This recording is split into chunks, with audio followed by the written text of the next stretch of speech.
సోనియా గాంధీ వారి ఉమ్మడి కుటుంబం, నెహ్రూ గారు. సో వాళ్ళ ఉమ్మడి కుటుంబం అంతా ఈ ఇంట్లోనే ఉండేవాళ్ళు కాబట్టి ఇక్కడ ఆహ్లాదకరమైన వాతావరణం. అంటే ప్రియాంక గాంధీ గారు, రాహుల్ గాంధీ గారు చిన్నప్పుడు ఆడుకునే గార్డెన్ అయి ఉండొచ్చు. రాజీవ్ గాంధీ గారి పూజ గది. ఈ పూజ గదిలో దేవుళ్ళ బుక్స్, దేవుళ్ళ ఫోటోలు, శివుడి ఫోటో, అన్ని ఫోటోల కంటే శివుడి ఫోటో పెద్ద ఉంది. ఇక్కడ గారు, ఇందిరాగాంధీ గారు నిత్యం పూజ చేసేవారు. వాళ్ళు మంచి భక్తులు అనేది అయితే మనకు చాలా క్లియర్గా అయితే అర్థమైంది. పూజ రూమ్ బోర్డులో పెట్టారు. ఇక్కడికి వచ్చిన వారు కూడా చదవచ్చు. Rajiv Gandhi drawing room, drawing చేసేవే. ఇక్కడే డైనింగ్ టేబుల్ అయితే ఇలా ఉంది. దీంట్లో వాళ్ళ ఫ్యామిలీ మొత్తం కూర్చునేవారు అనుకుంటా.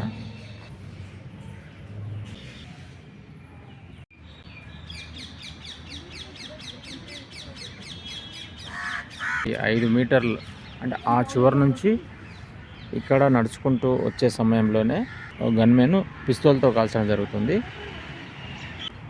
ఒకేసారి చాలా రౌండ్లు కాల్పులు జరపడంతో ఈ మిడిల్లోనే తను కుప్పకూలిపోయి చనిపోతుంది.